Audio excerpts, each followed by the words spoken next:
All right, hey you guys, this is Christy Young with The Gritty Gospel.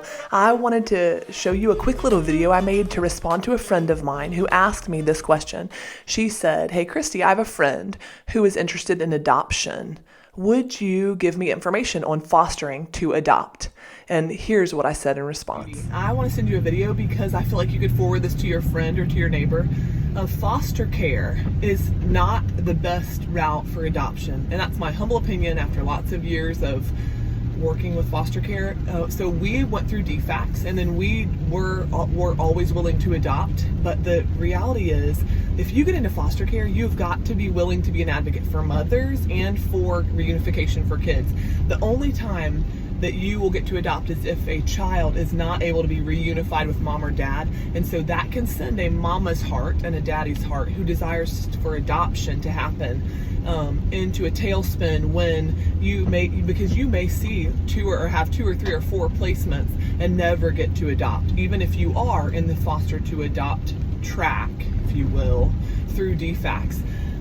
Because the goal is always reunification. Even with Jay, we did adopt out of foster care, but it took 2 years, and then we didn't know, at any time the mom could step in to desire to work the case plan and get her babies back. So in my estimation, like based on what I've seen in foster care, I feel like 1 out of every 4 placements on average, if I had to say 1 out of every 4 or 5 placements, results in adoption for the foster parents. And so you've got to be willing to and put up with a lot. I mean, I don't know, foster care is its own beast. So I just wanted to tell you that if you want to tell your friend to call me, I'm happy to talk to her.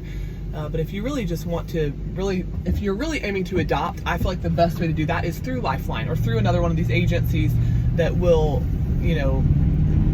give you the straight road to adoption. In foster care is hard and it's messy, and we deal with bad foster moms who may not want to work the case plan, but the judges will still give them leniency for a year. So oftentimes you'll have a baby for a year or a year and a half, and then all of a sudden, and then you could even be thinking, hey, the mom's not working the case plan, we may get to adopt this child.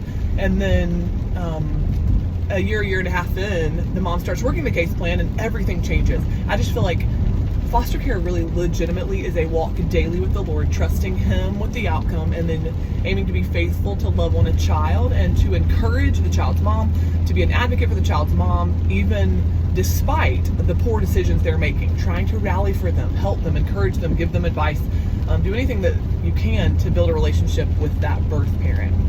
I hope that's helpful. But I can tell you that we went through DFACS, we just went through the state, and we went through the training, and there's just like an 8-week training program. It's called Impact Training. Your neighbor could look it up if they want to do foster care. It's Impact Training, it's 8 weeks, and then there's a huge set of paperwork to fill out to get approved as a foster parent, whether you want to do respite or full-time care.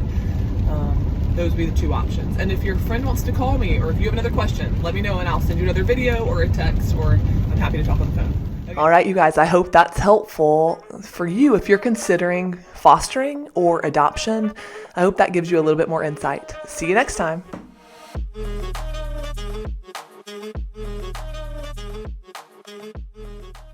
Alrighty, you guys, thanks so much for watching. Please share these videos and like and subscribe to the channel because it helps support the ministry so that we can continue to create content.